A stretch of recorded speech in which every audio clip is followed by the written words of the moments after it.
Et bienvenue sur ma chaîne Akula Dream of Flying. Bonjour à tous ou bonsoir à tous.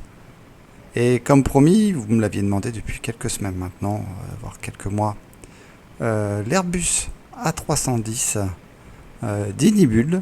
Voilà, un avion complet, plutôt bien fini, un gros porteur, long courrier. Et qui est gratuit. Voilà, donc le test aujourd'hui, un vol immersif. On va partir de Charles de Gaulle vers Clermont-Ferrand. Et pourquoi Charles de Gaulle? Comme vous le voyez au niveau de cette livrée, c'est un A330 de l'escadron Esterel. On peut voir ici le logo Esterel. Et puis République française, bien sûr. Donc un avion de l'armée de l'air. Pendant que GSX nous fait le refuel et qui me demande le carburant, mais on va le laisser comme ça pour le moment. Donc un avion de la République française, un avion de l'Esterel, un avion de l'armée de l'air et de l'espace. Et on le fait partir de Roissy, puisque je vais baisser un tout petit peu l'ATC. On le fait partir de Roissy pour puisque c'est son aéroport d'origine à l'époque, puisque maintenant l'Esterel est passé avec le MRTT, l'A330, voilà. Donc, mais il a volé, l'Esterel a volé de nombreuses années avec cette A310 à partir de Roissy-Charles de Gaulle. Et depuis cet été, ils sont maintenant basés sur la base aérienne d'Istres, puisqu'ils ont rejoint les forces aériennes stratégiques. Voilà, donc sans plus attendre, après le jiggle, on va partir pour l'accueil des passagers, la configuration cockpit, le carburant, le cargo et le plan de vol de cet appareil. Allez, à tout de suite dans le cockpit avec ce très bel A310 de l'Esterel.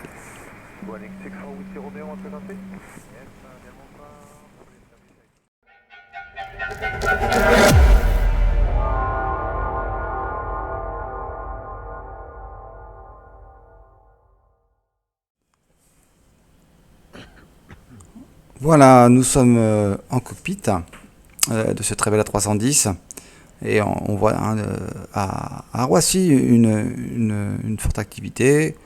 Voilà, des avions un peu partout. C'est un aéroport international très chargé pour un aéroport de Clermont-Ferrand qui, lui, à l'arrivée, sera beaucoup plus calme. Une météo, par contre, réelle. Voilà, bon, il fait vraiment pas beau à Paris, il pleut. Donc sans plus attendre, on a demandé, le fuel a été terminé, on a demandé à ce que le réapprovisionnement soit fait des repas et des boissons. Donc le catering service, comme on appelle, va se mettre en place.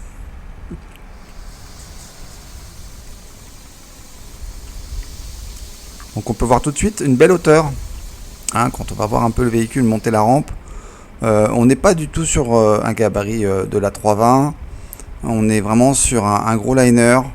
Là on va avoir un zero fuel weight de près de 110 tonnes, donc on voit qu'on est vraiment sur du lourd.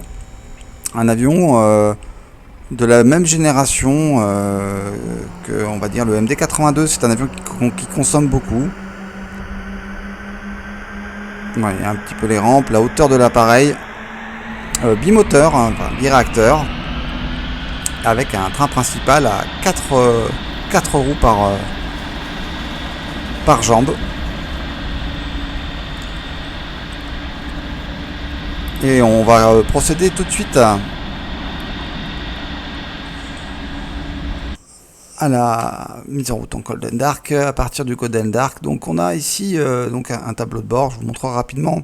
On est sur de l'EFIS à ancienne génération, mais on a quand même du numérique. On n'a pas tout en analogique, on a du numérique, un classique, un FMC. Et puis ensuite on a à la façon Airbus, un upper panel où on va chercher vraiment à avoir tout éteint. C'est-à-dire qu'à partir du moment où on a des voyants d'allumés, dans la philosophie d'Airbus, c'est que vraiment il y a un souci. On va commencer par allumer nos batteries et on va allumer nos naves. Et on va aussi allumer le logo pour faire faire de la petite pub au niveau de la dérive. Hein. On voit l'éclairage ici au niveau du logo. Bon, pas très utile sur cette livrée. Et on va pouvoir tout de suite mettre en place nos 3 systèmes de localisation hein, qui se trouvent ici. Je vous le montre plus en détail. Voilà, pour avoir l'alignement. Et on va tout de suite basculer sur cette tablette. Et je vais faire une petite pause dessus pour vous expliquer les différents items. Pour ceux qui ne connaissent pas, on a l'aircraft, différents modes. On peut passer en colonne d'arc sur le GPU, sur l'APU, un ready for takeoff. Ici on voit les différentes portes ouvertes. En l'occurrence on voit les 2 traits. On a nos 2 portes latérales droites qui sont ouvertes pour le gathering service justement. Et on a le GPU qui est connecté. Donc sans plus attendre, on a le GPU. On va pas tourner sur la batterie. On va cliquer ici. Voilà. Et on entend la ventilation. On va retourner sur notre petite tablette. On a donc la possibilité d'ouvrir les portes par ici hein, en cliquant directement sur les portes. Là on voit qu'elles viennent de se fermer automatiquement. Et on a un pushback aussi manuel qui nous permet, si on n'a pas de gestionnaire de pushback, de diriger notre appareil. Ici on a quelque chose de très intéressant, c'est les métards de départ et d'arrivée. Bon, pour l'instant j'ai pas chargé de plan de vol ni rien, donc voilà. Cet onglet là on va avoir la checklist de l'appareil. Là aussi elle sera pas totalement complète, mais elle va avoir les éléments les plus essentiels. Ici on va avoir pour la partie décollage, pour préparer, pour connaître nos V1, VR, V2, on reviendra dessus juste après pour la préparation de vol. Et là aussi on va pouvoir charger notre avion, on va définir le centre de gravité et les différents poids, etc. qu'on va pouvoir ici avec différents curseurs appliquer. Et ici on va pouvoir avoir différentes options, kilo ou alors lob, fit, ING ou alors kilo, mètre, HPA. L'alignement de l'IRS hein, qu'on vient d'effectuer, donc en instantané, en cours, en réaliste, je l'ai mis en cours. Et puis les instruments liés, donc instruments de gauche et de droite du pilote et du copilote, qui sont liés à partir du moment où je modifie l'altitude, mon altimètre par exemple, pour passer en 1013 hectopascal, et bien sur le copilote ce sera effectif. Le Nosewell Steering, par défaut il est sur on, mais on peut très bien le désactiver. Par défaut sur off, il faudra l'activer en manuel. Après un pushback par exemple. Si jamais vous avez un problème de température de frein, on peut resetter en cliquant ici pour repasser les freins à des températures nominales. On peut calibrer bien sûr nos thrust lever et ici on a la possibilité de mettre les reverse sur l'axe de throttle. Moi en l'occurrence je le fais par une action de touche en reverse de mon Ecom Bravo. Et le Realistic AP Disconnect, donc disconnexion d'autopilote réaliste Gemino, en l'occurrence si on touche le manche, il va déconnecter l'autopilote, chose que j'ai désactivée. Ici, on va voir le détail de cet appareil, c'est un Airbus A310-304 et nous n'avons pas de plan de vol pour le moment. On va repasser ici sur notre FMC ou FMS. On voit qu'il est en mode aligné RS. Donc là on peut clearer cette information. On verra qu'il y aura une nouvelle information. On va tout de suite aller sur le menu. Dans le menu on va avoir le FMS et les ACARS. Et dans les ACARS on va pouvoir, en identifiant son login username de SimBrief, faire un requête de SimBrief. Il fait un pending, j'ai préparé ma route LFPG et LFLC. Je peux rentrer par exemple ma compagnie Air Blue Fox, le numéro de vol 121, et que je clique ici. Et pour le reste, il me reste plus qu'à cliquer ici sur aligner RS. Voilà. Et ensuite avec Next Page, on va avoir, parce que quand on a une petite flèche comme ça, on a une deuxième page.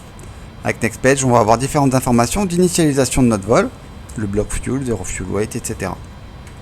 chose que nous allons configurer.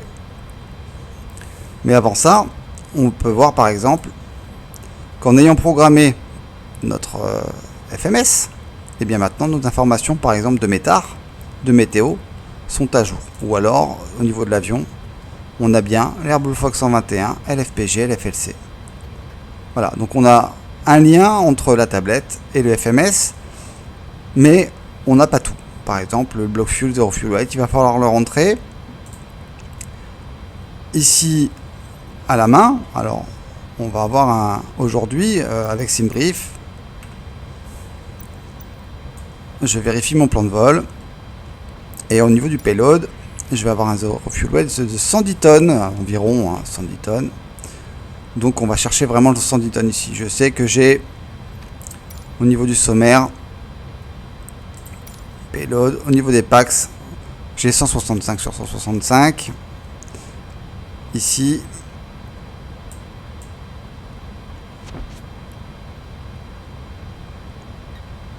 et donc je réduis pour avoir 165 packs. Et après au niveau de mon cargo, il me met 16 tonnes 825, c'est même plus que accepté par... Donc il y a une petite différence entre mon SimBrief et les infos, mais ce qu'on va chercher c'est vraiment les 110 tonnes de zero fuel weight, quitte à rajouter un peu de passagers. Voilà, 110 tonnes. Voilà, pour avoir l'équivalent de SimBrief. Voilà, 110 006, on est bon. Et au niveau du fuel, on a un bloc fuel de 6 tonnes 778. Donc là on est à 6 tonnes. On peut zoomer un peu, hein, plus on zoome, plus on sera précis. 6 tonnes 678, 6 tonnes 7. Donc je vais mettre 6 tonnes 7 de fuel pour ce vol. On voit qu'on a la capacité de 60 tonnes de fuel. Hein. Voilà, c'est un avion long haul, hein, un long courrier. Donc voilà, on applique. Il faut pas oublier d'appliquer pour générer tout ce poids au niveau de l'appareil. Ici on peut cliquer sur live de façon à ne pas retoucher. Voilà, si je clique, il ne se passe rien, à ne pas retoucher malencontreusement en plein vol le cargo, le PAX ou le fuel. Si vous êtes en vol avec une compagnie aérienne, ça va vous resetter le plan de vol et ça va vous... Voilà, ça va affecter les valeurs mêmes de l'appareil. Voilà pour ça. Alors on revient un peu en arrière et maintenant on va voir ici. Je vais placer ça. Alors là on voit que l'alignement est terminé et donc j'ai l'affichage correct au niveau de mes EFIS.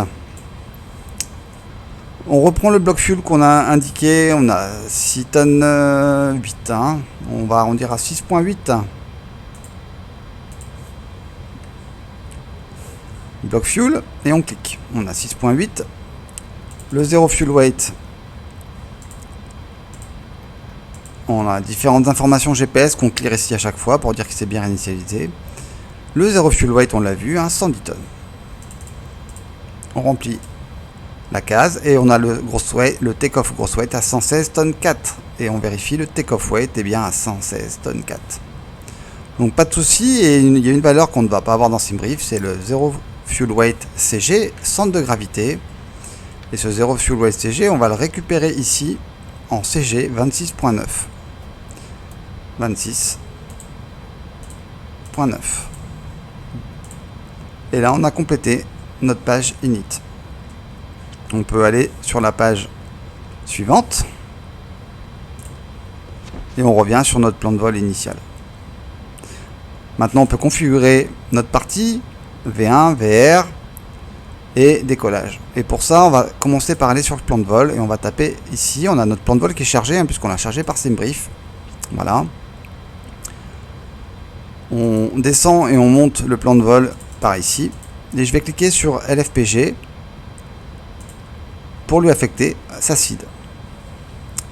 Si on reprend notre plan de vol SimBrief, au niveau de mon plan de vol, je vais avoir un Latra 5D de la 27 left. Donc la SID 25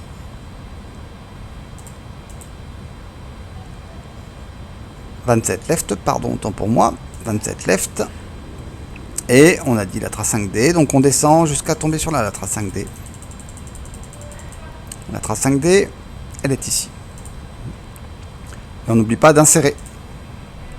Voilà, et là on a chargé notre plan de vol, la trace 5D, tout simplement. Ok pour cette partie seed. Maintenant ce qui nous intéressait, ça va être, on va continuer, on va faire aussi notre star. On revient sur flight plan. On continue, on a nos différents points et on a sur une arrivée à TRID sur LFLC. On va faire la star et on veut la ILS 26 pour l'atterrissage. Ce sera une transition AMDAS que j'avais planifiée auparavant avec la Tri7A, c'est l'ancienne version. Ici il a une version plus à jour, Tri 9A qui ressemble beaucoup, donc on va sélectionner la Tri 9A et on n'oublie pas une fois d'insérer. On a notre star, c'est parfait. On peut revenir sur la partie init, deuxième page.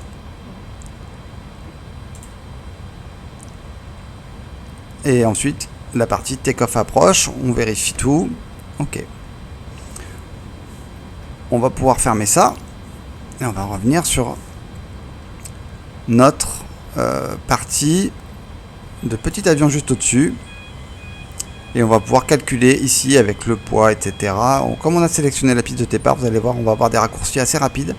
Et pendant ce temps-là, on va pouvoir accueillir nos passagers puisqu'il nous reste vraiment pas grand-chose à configurer pour le départ.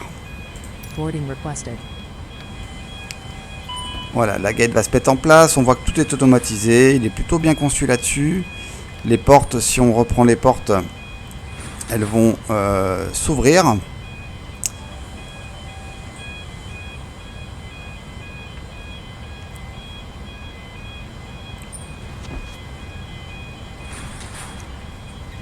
Celle-ci devrait s'ouvrir et voilà, elle s'ouvre. Tout est géré bien sûr par les hôtesses, mais on voit que nos deux portes latérales sont déjà ouvertes. Ce sont les portes de cargo, puisqu'il était en plein chargement de cargo. Donc on a un gros cargo, un gros chargement cargo à l'avant et un petit chargement bagage sur l'arrière. Et on continue le boarding. On va continuer notre configuration avion. Donc on avait dit le runway left, on clique sur la case et ici on voit qu'on a 4201, pas besoin de taper la longueur de piste puisque on a rentré notre départ ici de quelle piste on part. Les deux se communiquent entre eux, hein, ça c'est très pratique. Donc on va cliquer sur 4201 tout simplement. Le runway ending il le connaît également. La piste par contre n'est pas sèche, elle est mouillée, hein, on a deux choix et le heading c'est 265. J'en profite tout de suite pour configurer autre chose à ce niveau là. Maintenant que l'ILS est configuré, je vais pouvoir mettre ici maillot dumper, pitchstream et mon ATS, et ça va me permettre, mon ATS auto throttle, et ça va me permettre ici d'avoir mon affichage qui va s'afficher, c'est le cas de le dire, et de voir, on l'a dit, mettre mon heading de piste tout de suite, comme ça je n'oublie pas, hein, 265.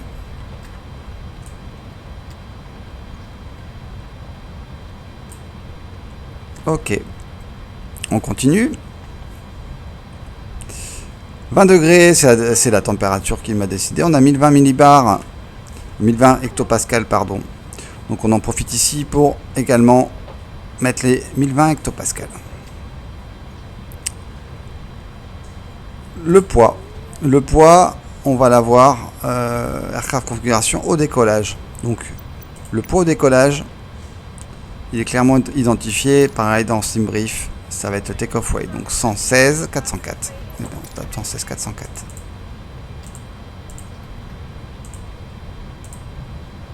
Et on fait entrer. On recommence, il manquait un chiffre, 116.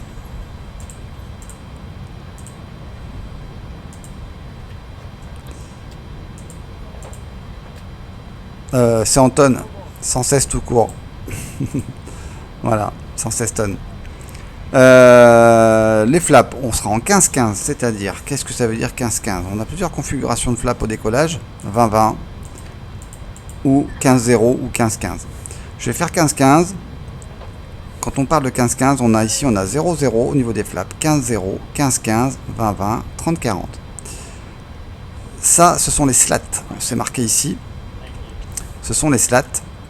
Ça, ce sont les flaps. Donc les slats, hein, à l'avant, le bord d'attaque de l'aile. Donc quand on sera en configuration 15-15, on aura 15 de slats et on aura 15 de flap en bord de fuite des ailes pour les flaps. On pourra monter jusqu'à une configuration de 30-40 que je choisirai pour l'atterrissage puisque j'aurai une piste assez courte. Donc 30 de slat et 40 de flap. Donc des flexions maximum pour les slats et flaps. Donc pour le décollage, aujourd'hui je vais sélectionner 15-15. On est sur de la piste mouillée, on va pas vouloir rester trop longtemps non plus sur la piste. On va chercher quand même un décollage le plus court possible. Bien sûr, plus on aura de flap et slat et plus le VR sera faible. L'anti-ice, on ne déclenchera pas l'anti-ice pour le décollage puisque là on est lors de 20 degrés, aucun souci, l'air conditionné, je vais le garder pour le décollage. Et là, à partir de ce moment-là, on a rentré ces valeurs, on fait un calculate. Donc, tout simplement, on calcule tout ça et il me dit qu'un V1, VR et V2, on a un flex à 59 degrés, c'est ce qui va m'intéresser tout de suite et je vais le remplir tout de suite. Je vais faire un take-off flex ici. Là, on est en take-off, on voit qu'on aura un thrust limiter à 103,1%. Et là, je vais faire un take-off flex. Il me dit de quelle valeur. Et je vais lui dire de 59 degrés. Et vous allez voir qu'en augmentant la température, on va réduire la poussée en thrust. Ce qui fait que, à mon décollage, j'aurai une poussée max en full take-off de 97,6%. Voilà pour cette partie-là. Et ensuite, on avait besoin de nos V1, VR et V2. Donc V1, 135, 136 pour le V2. Et bien là, on rentre 135. Pour la V1, 136. Pour la VR. Et pour la V2, 161. Alors là, on ne pourra pas remplir ce chiffre. Il va tout simplement se régler ici avec mon speedomètre. Ici, de l'autopilote. Et quand on voit qu'on met 105, et bien on a bien 105 sur le FMC en même temps. Et là, on avait dit qu'on voulait donc 161, donc on va faire une chose. On va d'abord sélectionner 161, mais 161, c'est mon V2. Et moi, je ne veux pas avoir mon autopilote à V2. Je vais avoir mon autopilote à V2 plus 20 nœuds. Donc 161, je vais d'abord sélectionner ma V2. Voilà, elle est bien ici. Et je vais cliquer sur le haut. 161, je vais cliquer sur le haut pour marquer à côté le preset, c'est-à-dire qu'il est sélectionné à 161. À partir du moment où j'ai cliqué, il ne va plus toucher au FMC du V2. Et ici, je vais lui mettre 181. 181 et on voit que j'ai toujours 61 en V2, c'est parfait. On est bon pour le take-off. On verra l'approche en vol. On est bon pour notre flight plan. On est bon pour le cap de départ de piste. On est bon pour notre altitude qu'on va régler tout de suite. En brief panel, on a prévu un vol de FL 250. C'est un vol court, il ne nous fait pas monter très haut. Et il nous fait surtout passer par des routes qui ont un faible niveau de vol, qui ne nous autorisent pas à monter au-dessus de 26 000 pieds. Donc il nous propose, on l'a vu, FL 250, c'est bas. On verra si en cours de vol on va pas s'octroyer une montée. Pour l'instant on va partir là-dessus. Voilà pour cette partie-là.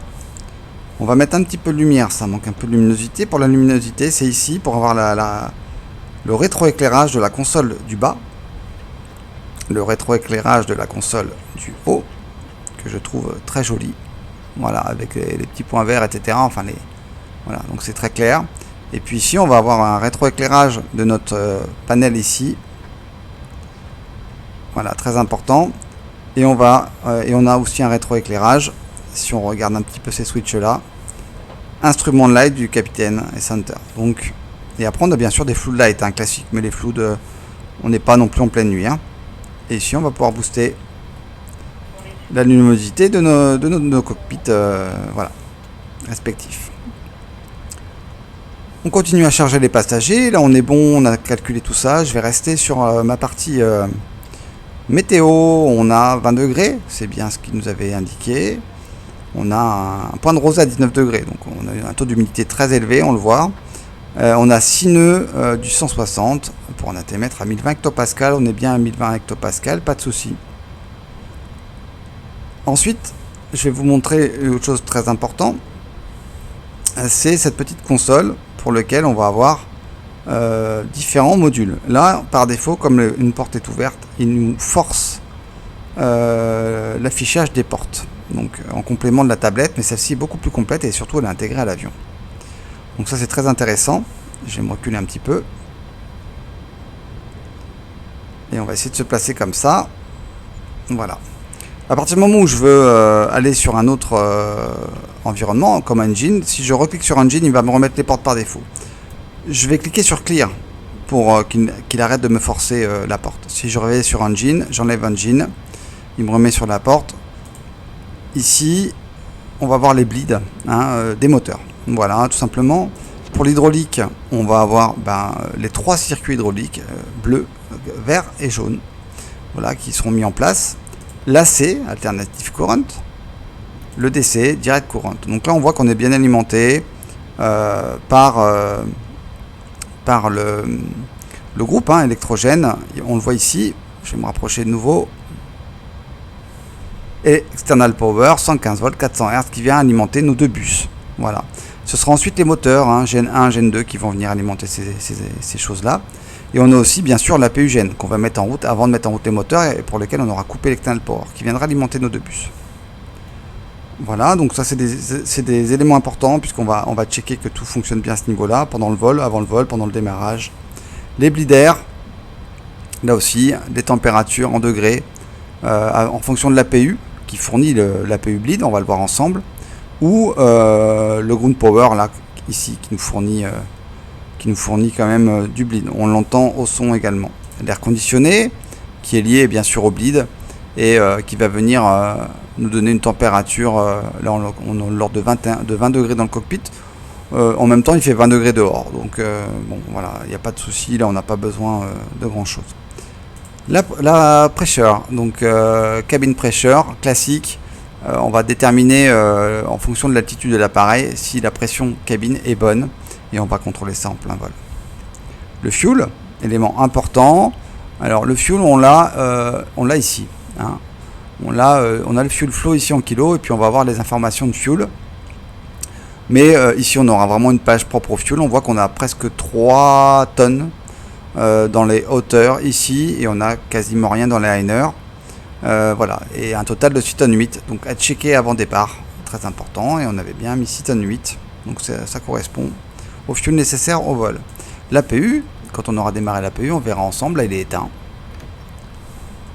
Les flight control, là aussi important, qui va permettre de checker nos commandes de vol. Pour l'instant on n'a pas d'hydraulique, on voit que le blue, green, yellow sont éteints, ils sont orange, on n'aura pas possibilité de bouger nos commandes pour l'instant. Et d'ailleurs si on regarde l'appareil, on va voir qu'à l'arrière on a notre dérive qui est complètement notre gouverne de profondeur pardon, qui est complètement à plat, elle tombe avec l'inertie, les volets de la même façon, tout ça va remonter quand l'hydraulique va arriver.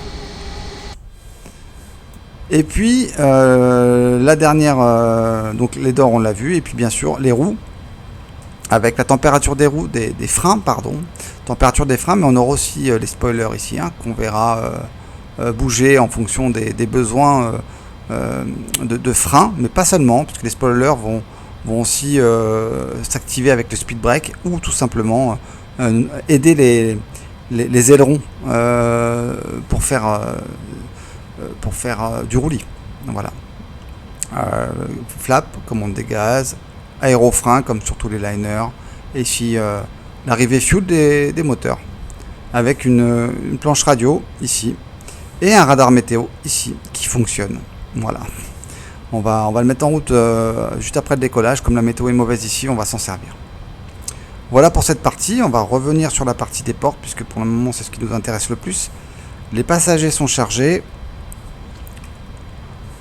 et on va démarrer sans plus attendre l'APU. On a un master switch ici sur on, on clique sur start ici et vous allez voir que l'APU est un peu long à démarrer. On va mettre nos seatbelts ici, nos smoking, on va armer ici l'emergency exit light comme sur tous les liners, c'est classique, il faut juste se repérer.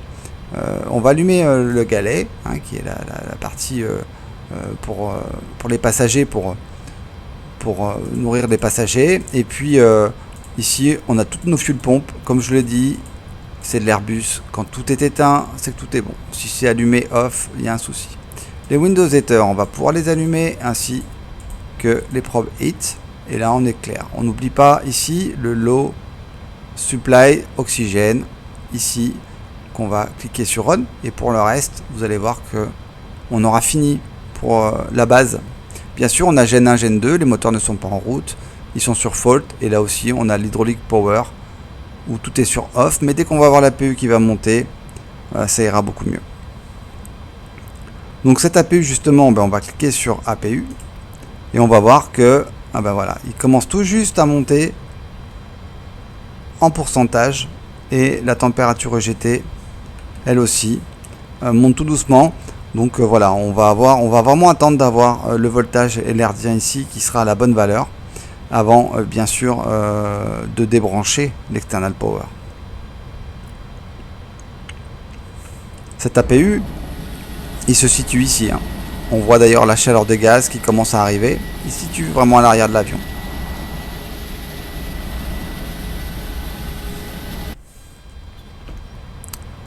Voilà, 82%. Ouais, je vous ai dit, il ne faut pas être pressé. Et le voltage commence à arriver.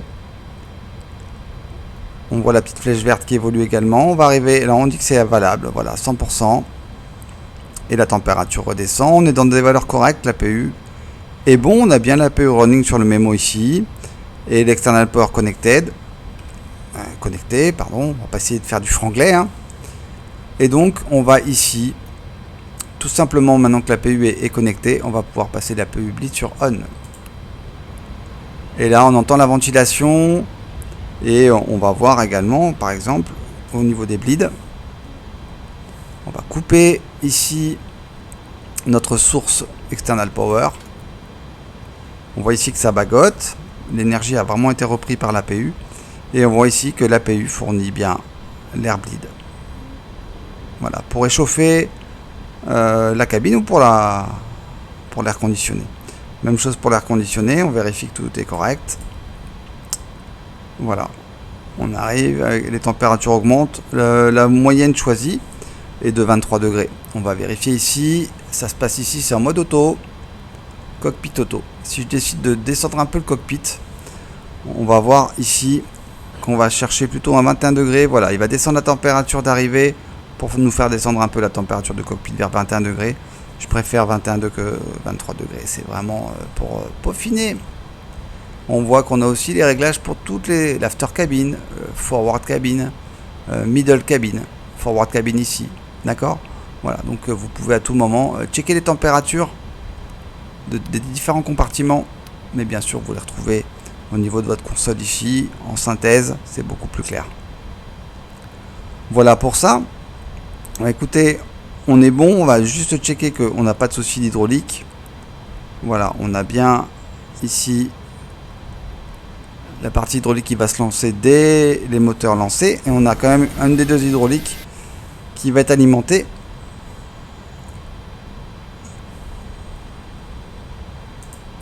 Hop, là c'est bon. Et ensuite on va checker l'AC, bien sûr, on le sait, on a l'énergie, sinon tout serait coupé, mais on vérifie bien que l'APU Gen nous fournisse bien l'électricité sur les deux bus. Même chose pour le direct courant. Tous les bus sont bien alimentés, les 3 batteries sont alimentées. Et on va attendre que le TR1, TR2 nous fournissent le direct courant qui viendra des moteurs. On a toujours l'APU ici qui nous génère l'énergie minimum. On va passer en mode engine puisqu'on va demander le pushback.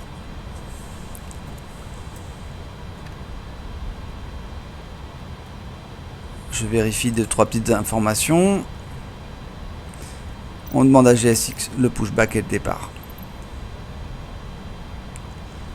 Je vais avant ça demander au copilote de gérer la tour.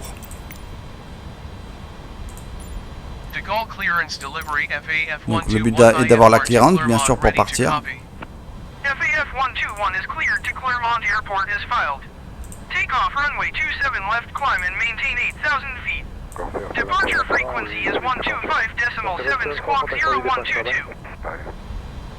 FAF 121 cleared to Clermont Airport is filed.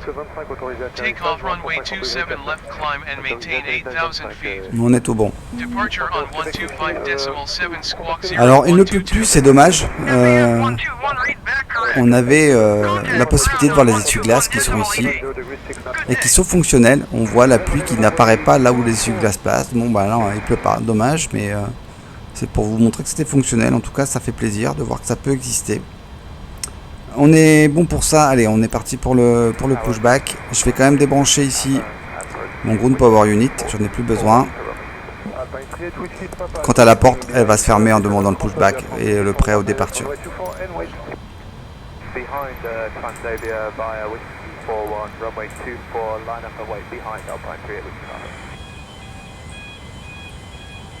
Donc je vais demander un repoussage pour aller à gauche, puisqu'on va partir de la 27 left. Hello Captain, we are ready for pushback.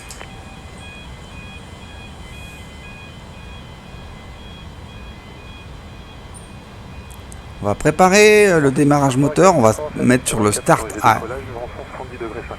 On va commencer par le 2.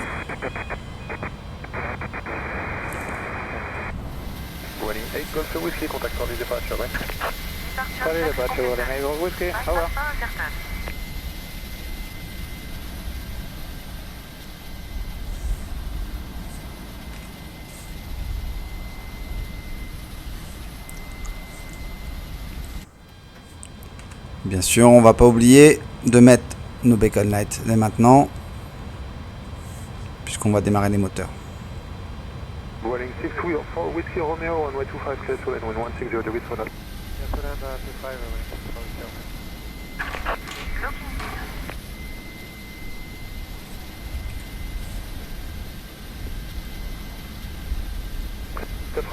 Juliette, placez-vous sur l'aire d'attente Whisky 37 au niveau de novembre et contactez le sol 127 705 en bas. L'aire d'attente Whisky 37 novembre, on est 121 705.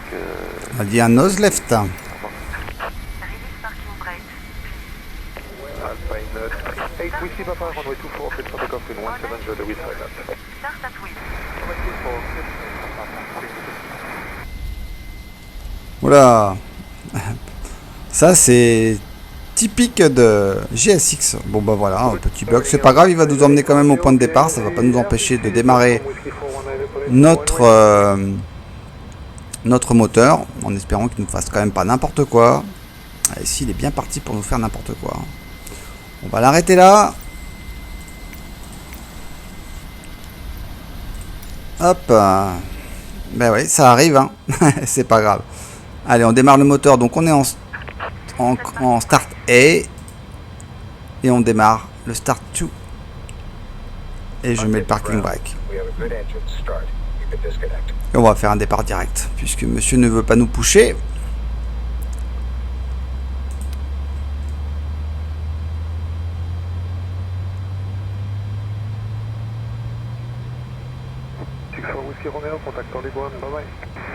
Voilà, 25%. On arrive engine 2 ici pour l'arrivage carburant. On arriverait à 25% de N2.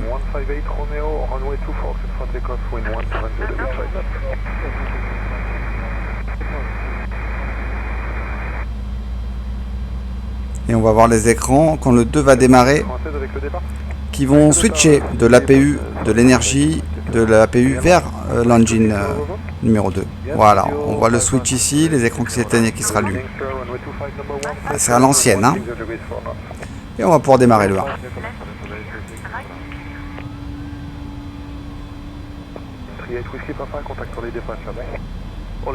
Même chose, on attend les 25% de N2. On peut enclencher à 20. Hein.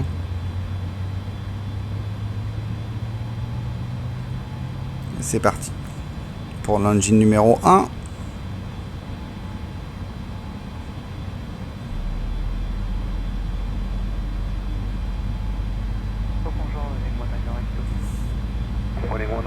Good evening, sir.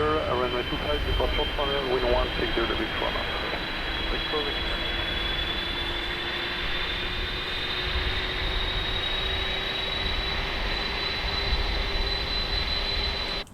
Voilà, merci GXX. Voilà, la même chose pour le numéro 1, on voit les MFD qui ont switché.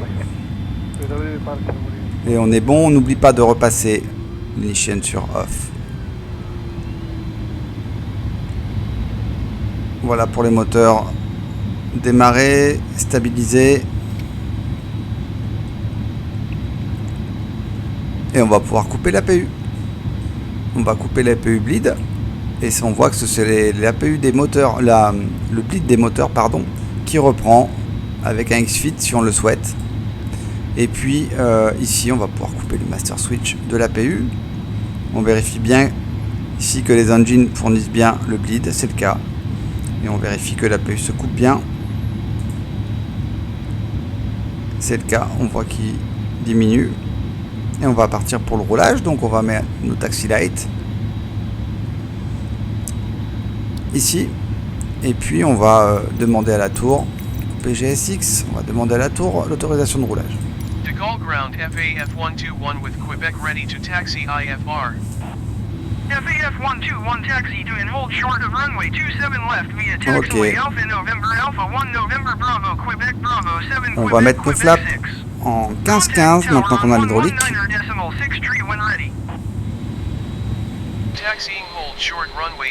Voilà, on voit le taxi light en route.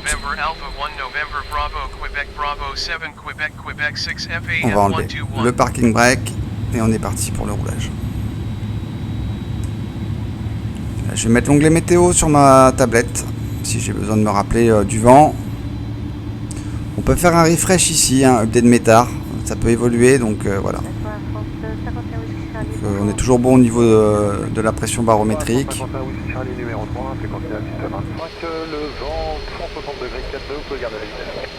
Et on va se placer ici, c'est pas forcément le meilleur protocole, mais la 27 est juste à côté.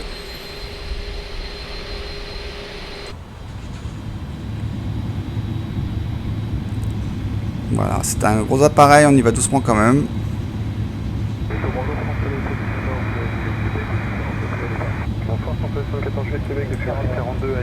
On met un chouïa de gaz maintenant. On est parti pour la ligne droite en taxi. Et ce qu'on va faire, c'est qu'on va préparer notre décollage ici. On va se mettre en mode toga. Flex 2. On vérifie qu'on est bien 59 comme prévu. Et on est bien en mode take-off ici. On a bien nos 180 nœuds désirés pour notre after take-off en montée. 25 000 pieds, le cap 265. Et je peux préparer un VS ici à 2500 pieds minutes.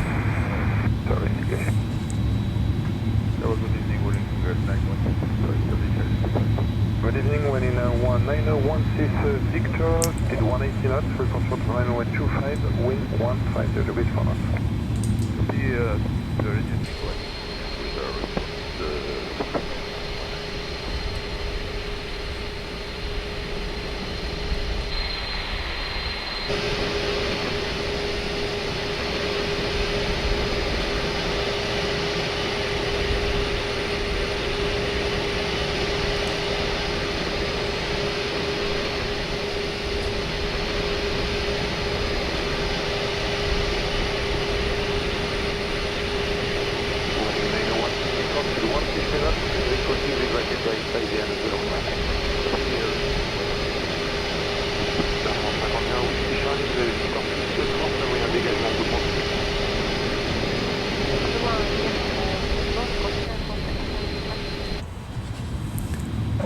On vérifie bien qu'on est bien les seatbelts sur on, nos spocking sur on. Pas de gestion de passagers aujourd'hui pour ce vol immersif, hein. On va la faire simple. Bien sûr, normalement on fait les annonces passagers. On prévient les hôtesses de l'imminence du décollage.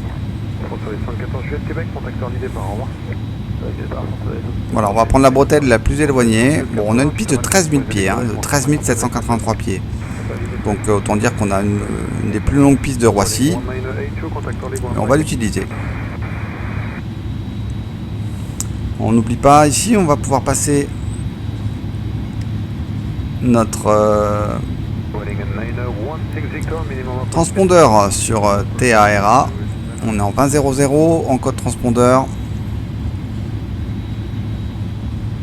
Et on va bifurquer sur la piste. Voilà, prochaine à gauche. Pour l'APU, on peut l'enlever, donc on reclique sur APU et il va nous mettre par défaut ce qu'il juge nécessaire. Et en l'occurrence, là, c'est les roues. Vérifier que les températures de roues soient bonnes. On a un petit bouton ici pour mettre des ventilateurs de frein. Si jamais il chauffe trop.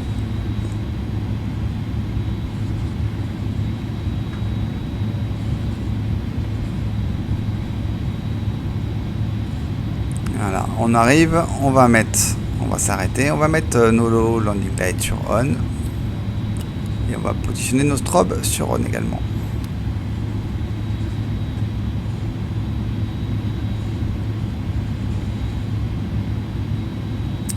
Et on va démarrer l'autorisation de décollage. On va mettre ici notre auto break sur max en cas d'abord take-off, qu'on ait le freinage maximum pour s'arrêter. De Gaulle Tower FAF 121 ready for IFR departure runway 27 left.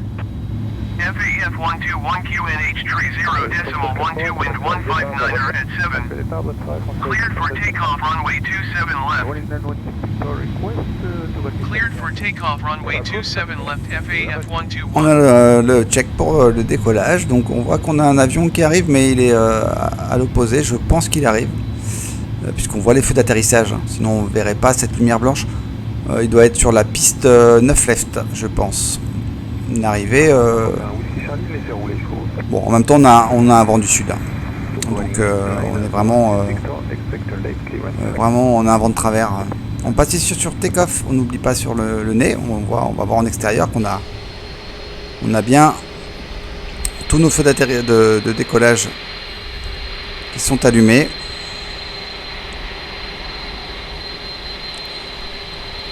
Et on va faire un départ direct. On va pas s'arrêter. On est bien en mode take-off, 59. On est bien ici.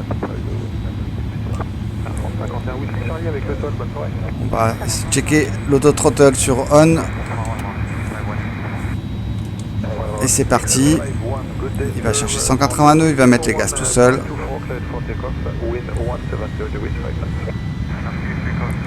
on est parti pour le décollage.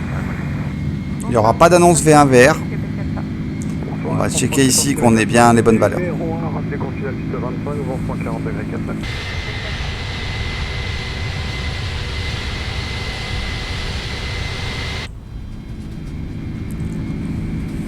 Donc ici, on était ici au niveau du V1 VR. On l'a ici aussi, V1 et le VR. Et on fait un rotate tranquillement, doucement, voilà. On ramène gentiment et on rentre le train.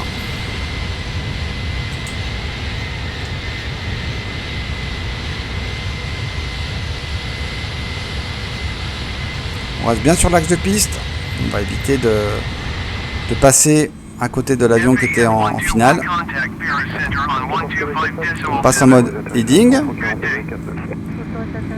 On passe en mode autopilote on.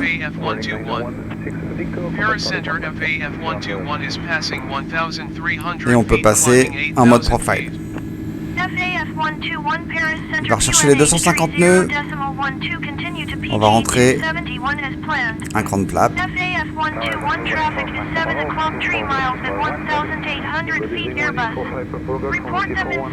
Et on va pouvoir rentrer notre dernier cran du slat. Dès qu'on passe le S. Train rentré, on vérifie, on remet la position ici sur middle, on vérifie bien qu'on soit en mode climb. On est en mode auto, donc il a basculé automatiquement du toga vers le mode climb. On reste en mode auto, c'est parfait.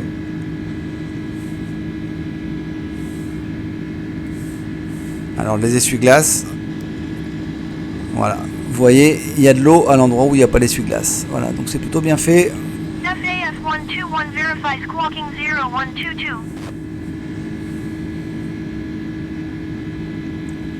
Alors il grimpe bien, il a de la puissance cet appareil.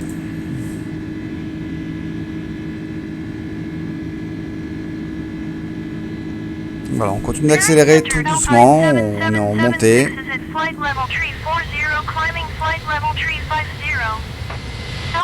On va pouvoir couper le mode take-off ici, au niveau du nez, puisque le train est rentré.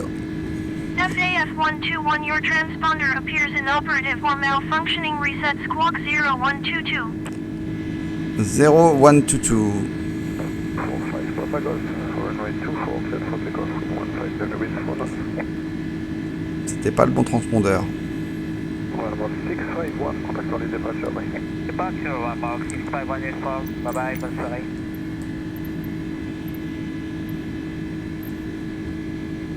Effectivement. On va voir s'il a accepté ce nouveau code, s'il a bien reçu. Normalement, ça devrait être bon. Ok, on va prendre maintenant le heading en direction de PG280. On peut passer en mode nav, puisqu'on est sur le plan de vol. Il va s'aligner par rapport au plan de vol tracé et on va entamer notre virage à gauche puisqu'il va vouloir entamer le virage vers Bérol. On garde nos 25 000 pieds de plafond. Maintenant on passe 10 000 pieds, on va pouvoir couper les landing lights.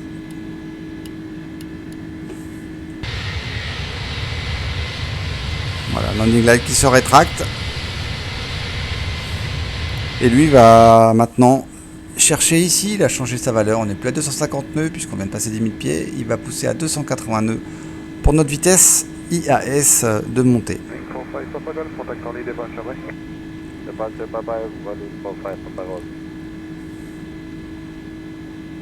On est en France, normalement à peu près 5000 pieds, on remet, donc on va mettre 1013 hectopascal tout de suite. Voilà, 1013, 29, 91.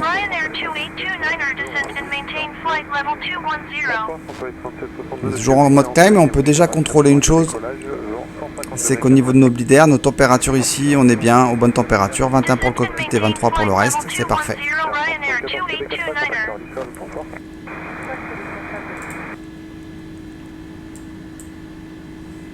Maintenant que je sais que je vais à Clermont-Ferrand, il n'y a pas eu de souci au décollage, ce que je vais faire, on va repasser en AG Select parce qu'il n'a pas l'air d'avoir voulu prendre le cap. J'ai pas intercepté à mon avis le cap. On va prendre un cap 180 degrés. On va vérifier au niveau de notre plan de vol. On doit se diriger vers Dérol. Donc si c'est pas le cas, on voit qu'il a loupé des étapes. On prend Dérol.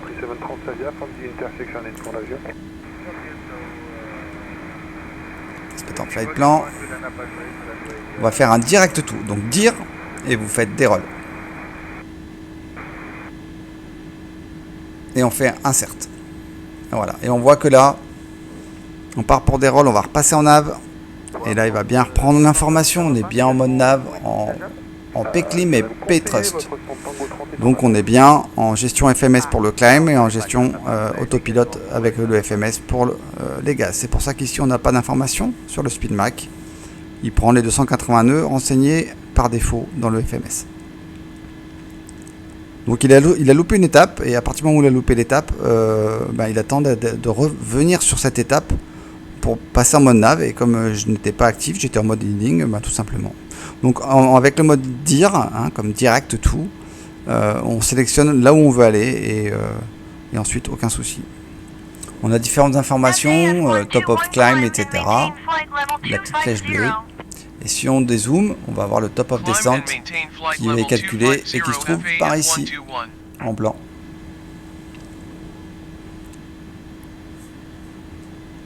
Les seatbelts sont sur on, nos spockings sur on, on est au-dessus des nuages. On a un taux de montée qui commence à se stabiliser, un peu moins puissant. On va les passer sur off.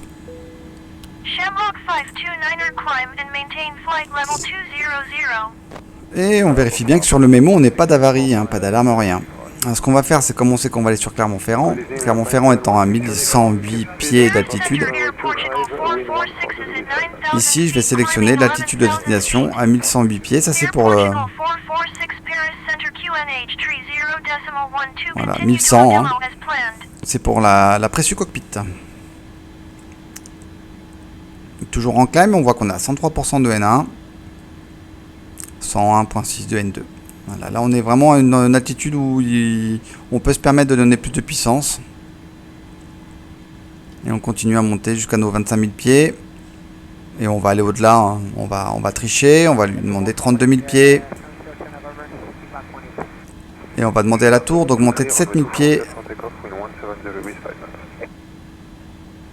l'altitude désirée de croisière. 67-62, contact early départ, au revoir. D'accord, les départs, Paris Center FAF 121. 70, Request flight level tree 20. FAF 121, climb and maintain flight level 250, expect flight level tree 20. Climb and maintain flight level 250, expect flight level tree 20 FAF Et 121. on est bon pour le 320, le FL 320.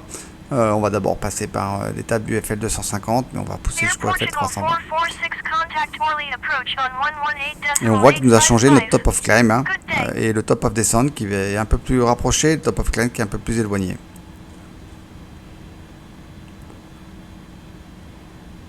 118.855 Air Portugal 446.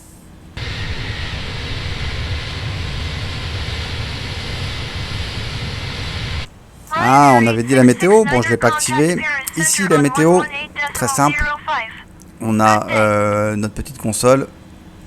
On passe ici sur le 1 pour afficher la météo, sur le 1 ici, et on voit qu'on a la météo. On peut vérifier avec le mode test qu'on est bien le système qui fonctionne. Si ça ne s'affiche pas, c'est qu'on n'est pas sélectionné sur le 1 ici. Le 2, c'est pour que le copilote ait l'info.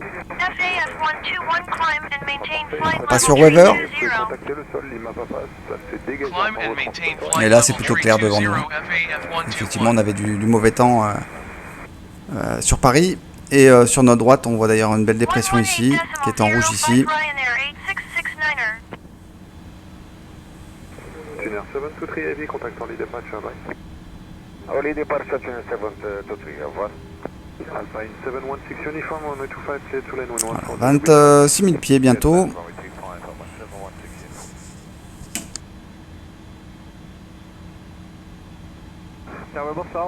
Alors on a quelques vues pré-réglées. Alors, je vais vous les montrer 776 Zulu, keep running. pendant la montée. 2661 descend and maintain.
miles southeast. Descend and maintain 10,000 feet. Keep speed not above 250 knots. Expect ILS runway 24 approach via Malba transition. Clear to Malba. Rappelez continental 25, vent 160 degrés 59. C'est copié, on réduit 139, 800 kg, on poursuit l'approche. On lui voir si la demande de... Descend and maintain 10,000 feet. Keep speed not above 250 knots. Expect ILS runway 24 approach via Malba transition. Clear to Malba Alpine 4812. de vomissement suite à une chute qu'elle a faite pendant son séjour. Alors elle est consciente, les conditions vitales sont bonnes, elle est encadrée par un médecin à bord, mais elle se sent toujours pas bien, elle a extrêmement mal au crâne. Elle vomit et ça s'améliore pas, voire ça empire. Voilà. Bien reçu, vous pouvez me dire à peu près son âge, 50 kg 50 kg, 56 kg et 50 ans. 50 ans, 56 kg, merci, on passe tout ça. Merci. Royal Maroc 776 Zulu, runway 25, clear to lane, wind 160 degrees 5 knots. Clear to lane 25, Royal Maroc 776 Zulu. Affirme, madame, bye bye.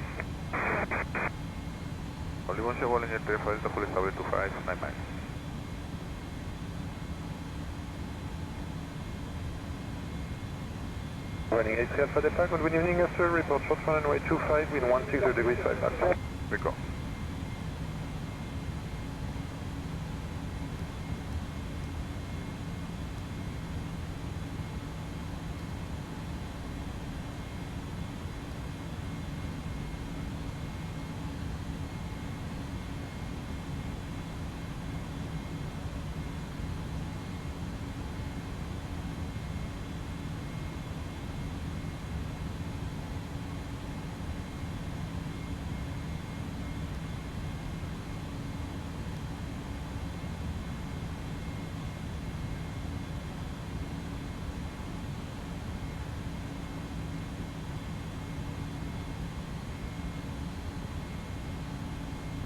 Maroc 776 Zulu, the next on your right.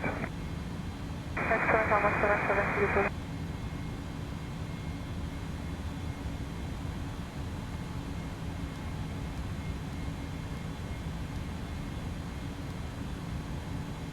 Soyez 30 victoires kilo, piste 25, autorisé atterrissage, 160 degrés 6 Haute atterrissage 25, 30 kg.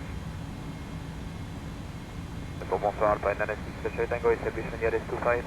Alpine 96 Charlie Tango, good evening, sir. Speed 170 knots, report short for runway in 150 degrees 6 knots. Okay, speed 170 knots, call you back short final, Alpine 96, Charlie Tango. Royal Maroc 776 Zulu, contact early ground back.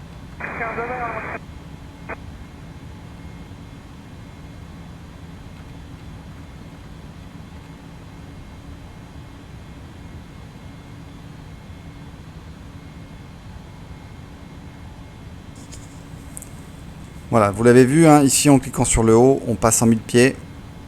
Donc là, on va initier la descente. Bientôt, hein, le Todd approche. Et puis ici, au niveau des forecasts, on a bien renseigné notre vitesse de vent et notre cap de vent sur LFLC. On aurait pu mettre les forecasts, mais je ne les ai pas mis. Je repasse en mode prog, puisque c'est le mode qui va me servir pour le mode descente. Et ici, je vais sélectionner LFLC en destination, de façon à avoir la distance et le cap vers la destination de LFLC. En l'occurrence, je suis à 117 nautiques. Running LC Alpha Delta, runway 25, clear to land, wind 150 degrees 6 knots. 125, 185. François, 30 victoires kilo avec le sol, bonne soirée. Et pour le top et pour la descente, je vais tout simplement faire une descente en VS, Vertical Speed. Je ne vais pas utiliser le mode profil, je n'utilise que pour la montée. En mode descente, je le trouve beaucoup trop violent, il y a des changements d'altitude qui ne me conviennent pas du tout. Donc je vais, comme beaucoup de liners d'ailleurs, je vais utiliser le mode VS qui va me permettre d'affiner ma descente, ne serait-ce que pour les passagers. Et voilà. Je trouve ça beaucoup plus doux. Pas d'à-coup, c'est moi qui sélectionne progressivement. On passe à 500 pieds minutes, 1000 pieds minutes, moins de 1500 pieds minutes, moins de 1000 pieds minutes, etc. Et puis je vais pouvoir ici régler ma vitesse également. Donc on est en train de passer, alors là il nous dit qu'on a un TAT en icing range, donc une température, hein, température ambiante qui est dans la plage de givre. En l'occurrence on est hors des nuages, on est donc hors de zone d'humidité, on n'a aucun risque de givrage, sans quoi on passerait les nuages, on devrait bien sûr activer notre système anti-ice. 112, 21, 169 rapidement. Ok, 162, on est Moteur, aile, etc.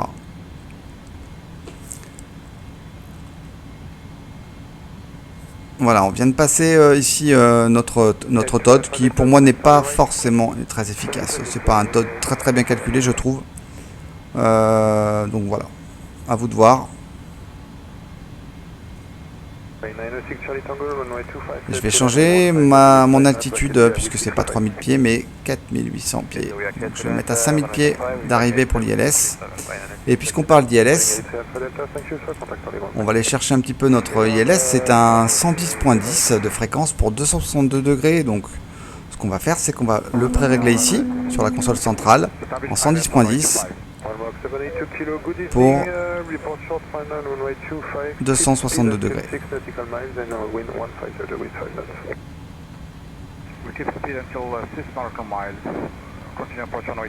Il ne sera pas automatique le basculement, il va falloir le basculer en manuel. Donc dans l'approche, il va falloir passer en mode heading, puis ensuite sélectionner non pas nav ici en suivi FMS, mais en mode ILS, et ensuite réenclencher le mode nav de façon à ce qu'il capte le signal. Et ensuite le mode VL pour le vertical landing. Voilà. Et là on initie la descente. Le tour de contrôle nous l'a dit. Donc on va passer en mode VS. Et j'initie tranquillement la descente. On va descendre d'abord à 1000 pieds minutes tranquillement, sans à-coup. On continue sur 1500 pieds minutes. Voilà, et comme ça on voit c'est progressif. On va descendre à 2000 pieds minutes.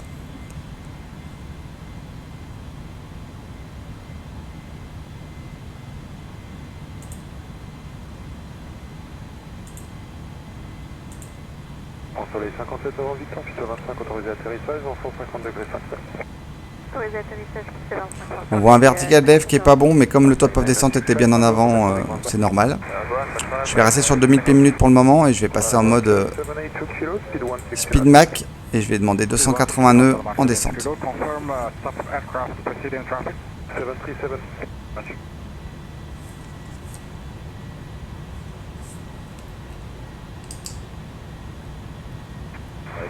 Soleil 64 kg, Bonsoir, Soleil 64 kg, Fox depuis aussi 42, alignez-vous piste 24, autorisé décollage, vent 160 degrés 4. Depuis 42 degrés d'alignement et décollage piste 24, Soleil 64 kg.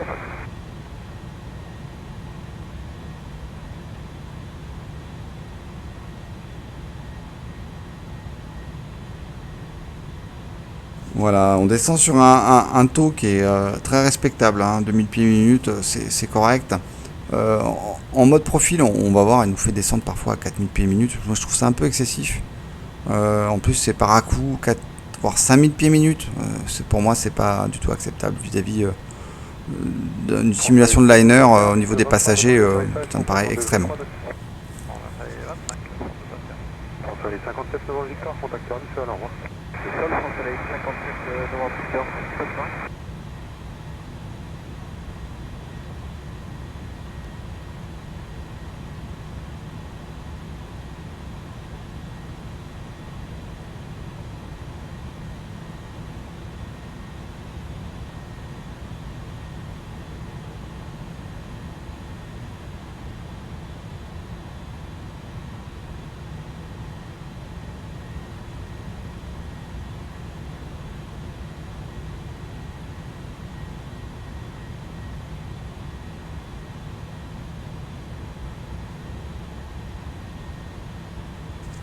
Voilà, donc il a beaucoup d'inertie cet avion, hein, il a du mal à ralentir, donc on fait très attention à sa vitesse, surtout quand on va approcher des 20 000 pieds, parce que pour réduire la vitesse à 250 nœuds en dessous de 10 000 pieds, on va voir qu'il va avoir beaucoup de mal à ralentir. Même les gaz à zéro, ça va être compliqué. Donc au niveau de notre FMS, comme vous l'avez vu ici, j'ai un VDEV, hein, c'est ce qui va m'intéresser pour mon plan de descente. Je suis à 2500 pieds au-dessus de mon taux de descente optimal. Bon, là, je suis en train de le rattraper. Le but, c'est d'être à 0. Hein. Quand on est dans le plan de descente, on est à 0. Je suis en train de le rattraper. Je suis passé de 2000 à 2500 pieds. Donc, je le rattrape doucement.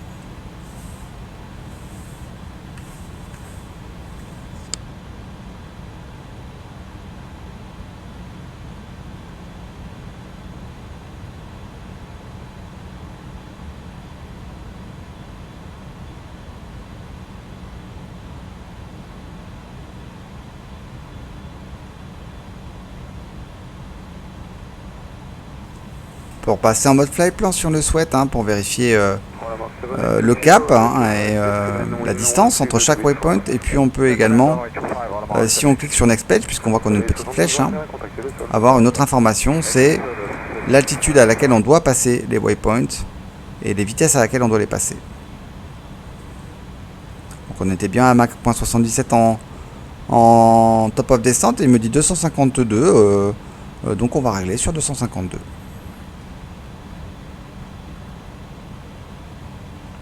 Il va se mettre en gaz mini. On voit, on perd pas de vitesse. Hein.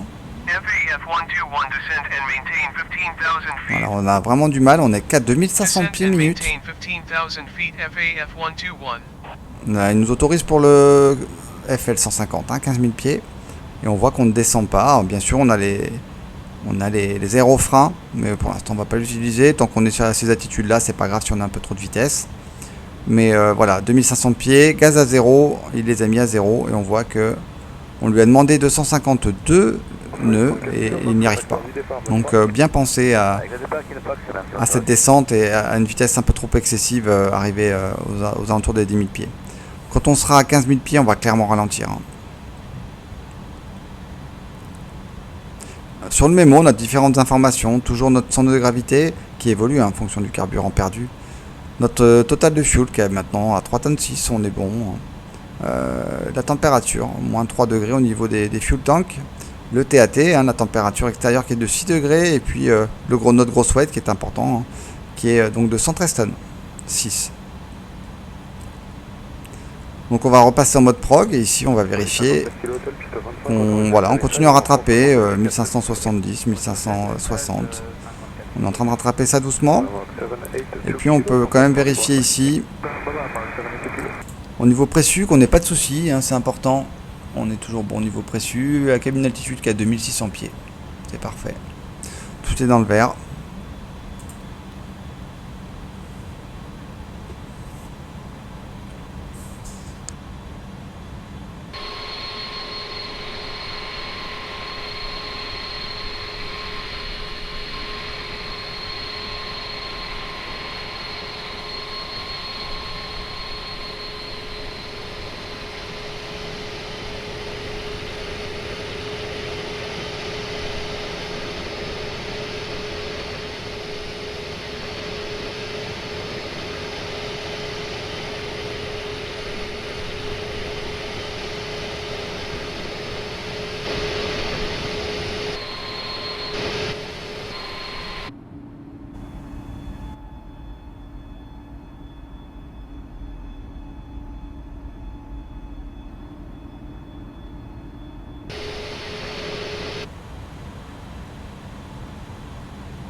Frontway 51 Tango Romeo,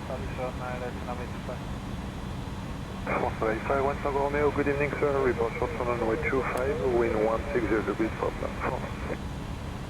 Frontway 51 Tango Romeo. Frontway 54 kg, hôtel, contacteur Lissol, au revoir.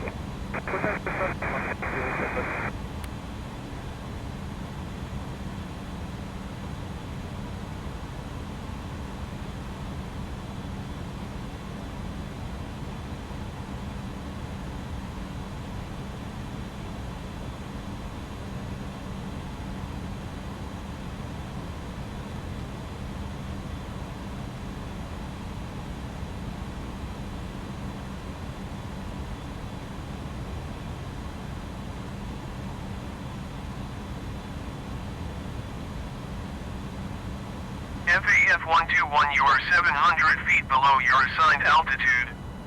Climb and maintain 15,000 feet QNH tree 0.12. Climb and maintain 15,000 feet FAF 121.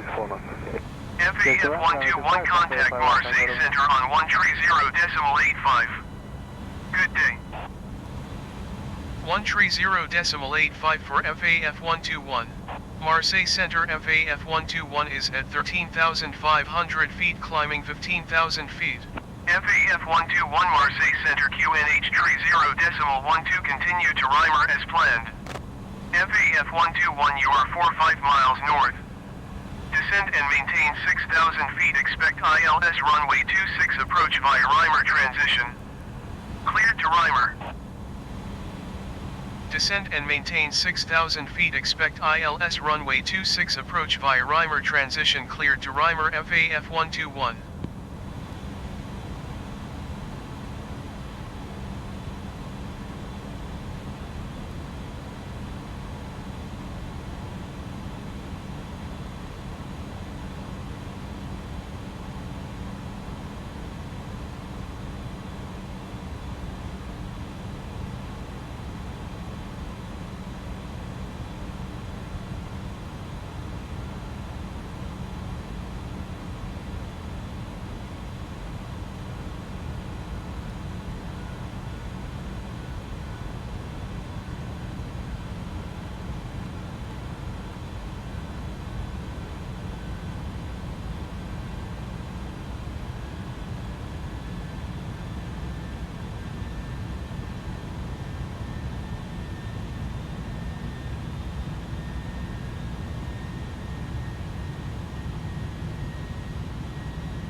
FAF 121, please expedite your descent 6,000 feet.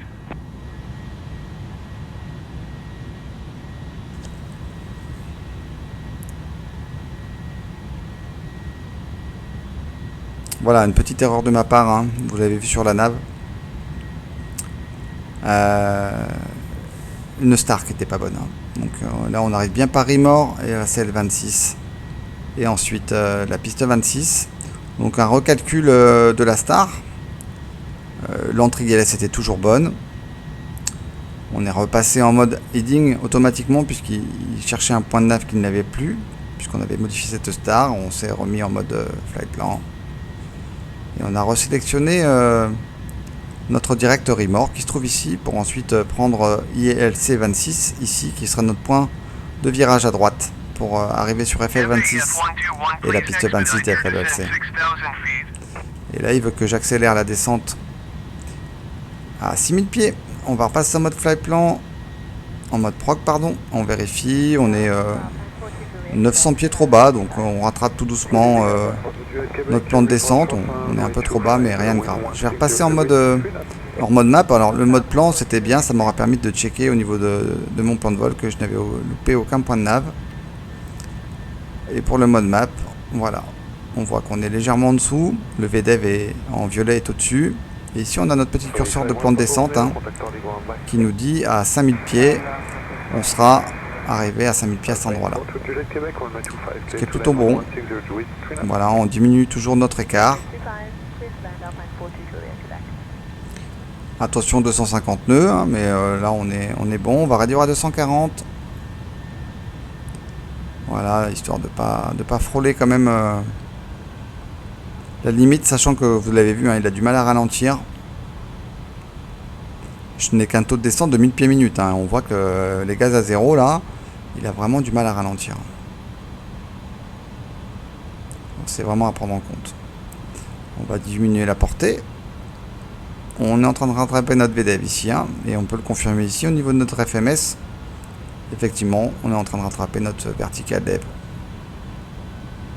Et ça va être à moi d'ajuster ensuite. On va descendre à 1200 pieds minute.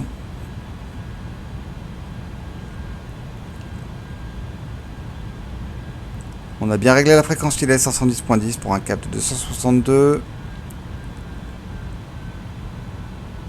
Voilà, on est quasiment sur la VDEV au niveau 0. Je vais descendre maintenant à 1500 pieds minute. FAF 121 contact Clermont approach on 119.375. Good day. 119.375 for FAF 121. Voilà, on est à peu près stabilisé sur la verticale dev. Hein. On est à 50 pieds trop bas, mais on est bien, 1500 pieds minute. C'est une descente bien contrôlée, propre.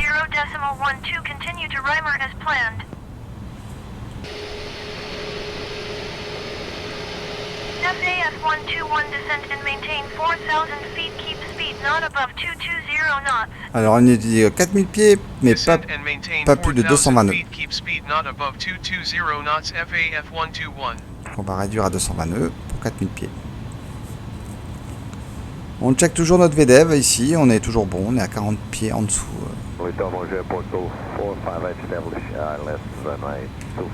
Good evening, Portugal 458, report short fan runway 25, wind 170 degrees, 3 knots. On va mettre la pression atmosphérique, donc on check au niveau, toujours au niveau de nos métards, et on sait qu'on a 1021 hectopascal. 1021 hectopascal pour l'arrivée sur LFLC. On vérifie bien qu'on ait bien indiqué les 1100 pieds de la hauteur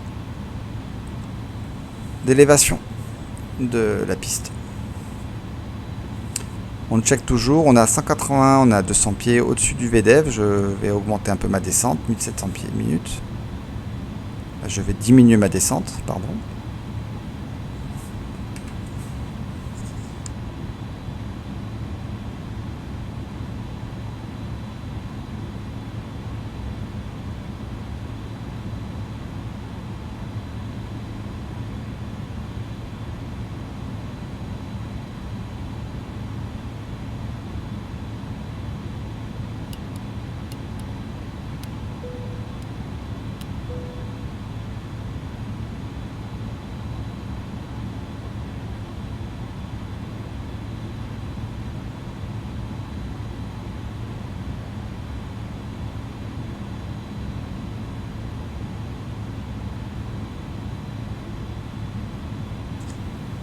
On va passer nos seatbelts sur RON et nos smoking sur RON. C'est bien confirmé au niveau du mémo. Les landing lights sont déployés également. On va arriver sur notre point d'entrée de virage à droite. On va réduire la portée à 15 nautiques. Bon, concernant les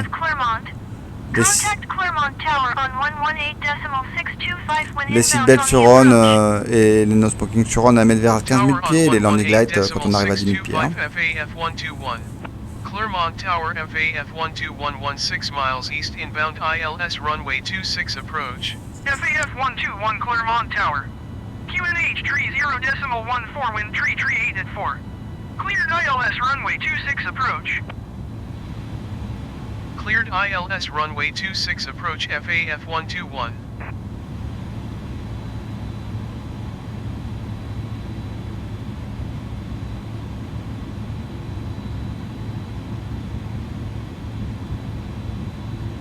Et on stabilise à 4000 pieds. On va sélectionner le heading vers le cap de la piste. Et on va passer en mode heading. Et on va pouvoir passer en mode ILS. Et on va pouvoir activer le mode nav ici.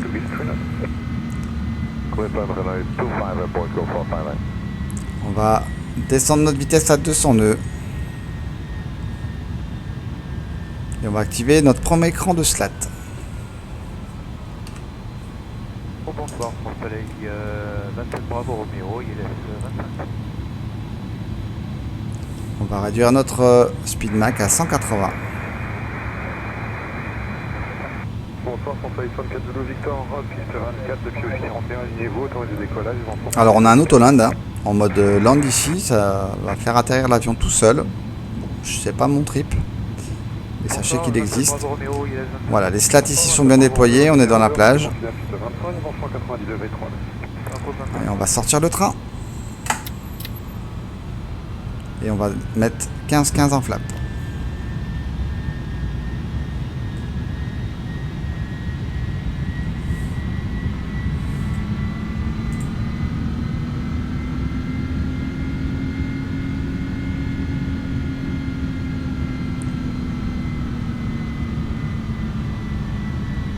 On va réduire à 160 nœuds, on voit bien la piste en approche, pas de souci. On est en descente, hein, l'ILS passe en mode VL. On va passer en 20. On va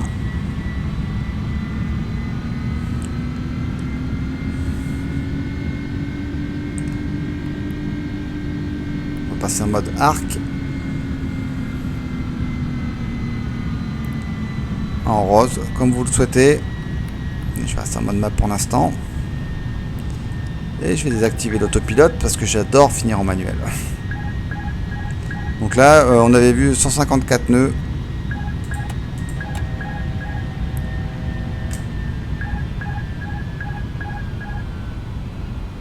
FAF 121 wind 338 at 4. Cleared to land runway 26. Bravo Romeo, piste 25, autorisé atterrissage. Cleared to land runway 26 Un peu de FAF turbulence. 121. On va régler à 154 ici. Et on va sortir full flap.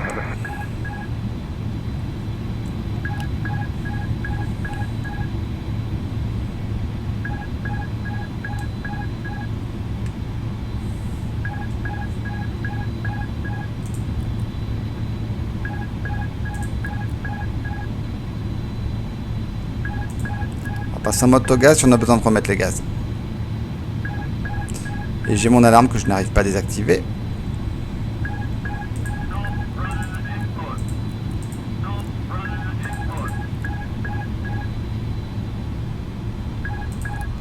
Je vais passer en throttle manuel.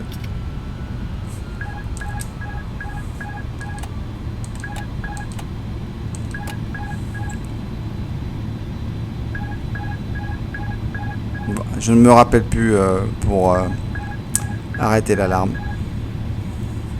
C'est pas grave, on va finir notre atterrissage. Je vérifie bien ma vitesse.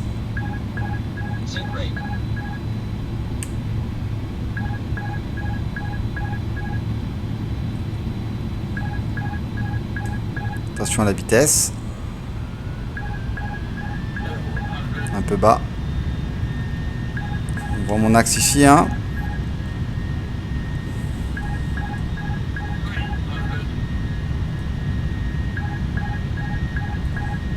Encore plus de vitesse. On va rajouter de la puissance, on est limite. Voilà, on a rattrapé la vitesse. On essaie de rester bien sur l'axe. Un peu décalé. Bonsoir, François 58 Fox, la piste est en train de se dégager, 25, autorisé atterrissage, 190 degrés, 3 nœuds. Ah, ça y est, c'est coupé. Et on coupe les gaz. On arrondit. Et les reverse.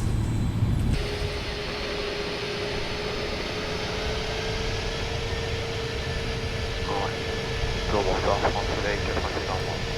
Et à 60 nœuds, on coupe les reverse. Bravo, régulier 169, numéro 2, 157, 25, On ramène les One turn next taxiway. speed breaks. Et on peut remonter les flaps. On n'oublie pas de démarrer la PU.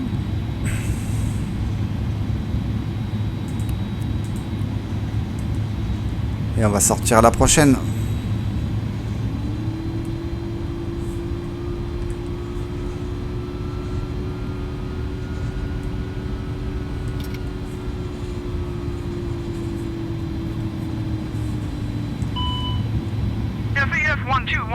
Alors là, on me dit les brake fans, hein, donc température de frein.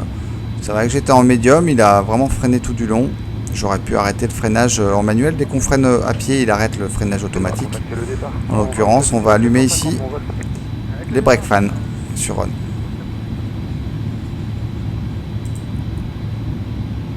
Et on vérifie ici que la température descende bien. En l'occurrence, elle continue d'augmenter.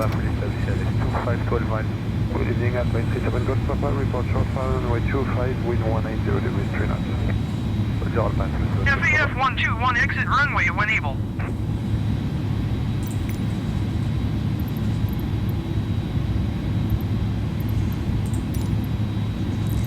C'est pas la gate E de mémoire.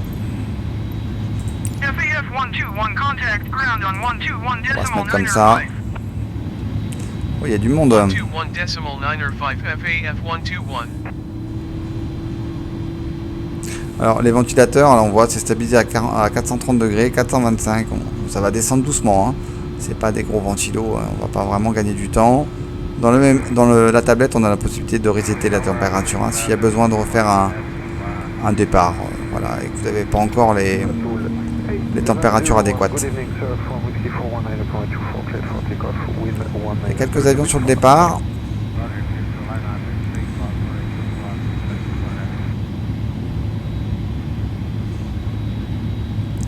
Et bienvenue à Clermont-Ferrand-Auvergne. On va quand même pas faire les...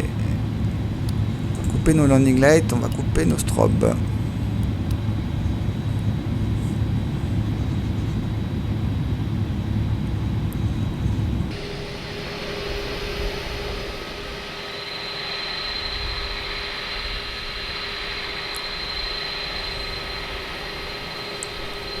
Et on va se placer sur cette... il n'y a pas de porte ici, hein. Donc on va se placer ici. Sur la 3.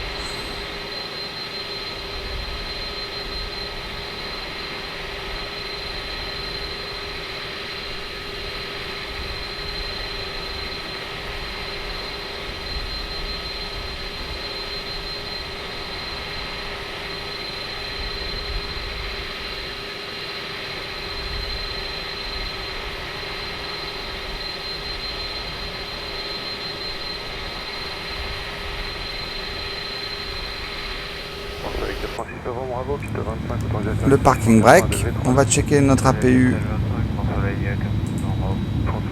qui est bien démarré et on va pouvoir couper le moteur.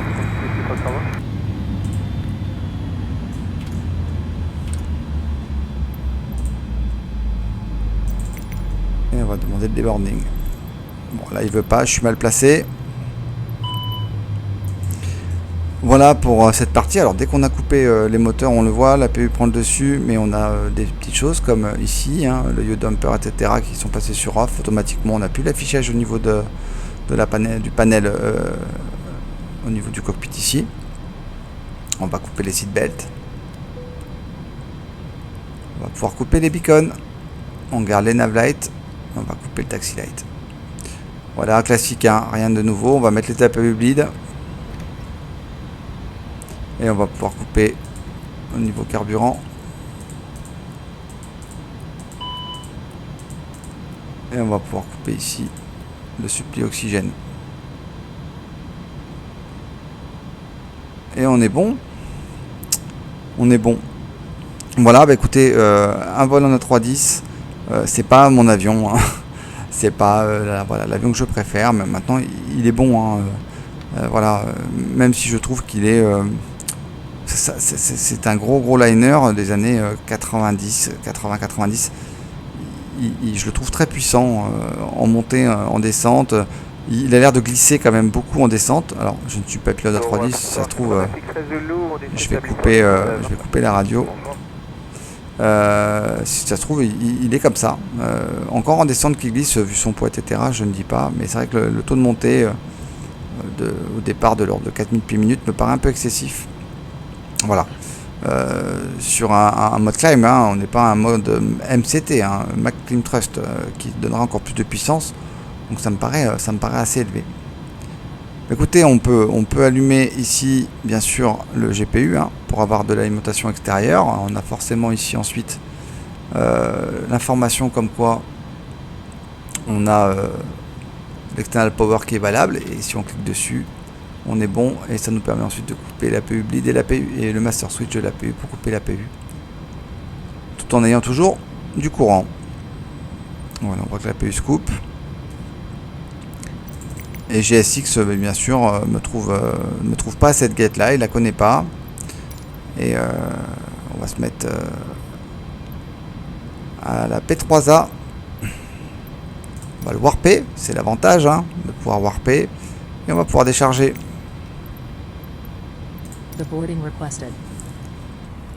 Voilà, donc il reconnaissait pas cette porte là-bas, on s'est téléporté ici.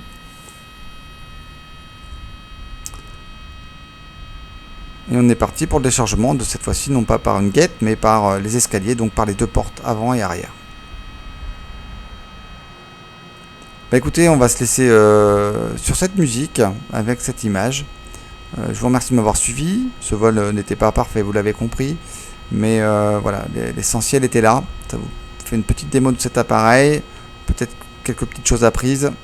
Ce que je retiens en détail, c'est ça. C'est un modèle de vol qui est plausible, qui est correct, même si voilà, pour moi on n'est pas dans la référence MD80 ou PMDG ou encore à 320, ne serait-ce que Fly-by-Wire. Voilà, je vous remercie de m'avoir suivi, à très vite, prenez bien soin de vous et à très bientôt pour d'autres vidéos. Allez, ciao ciao, bye.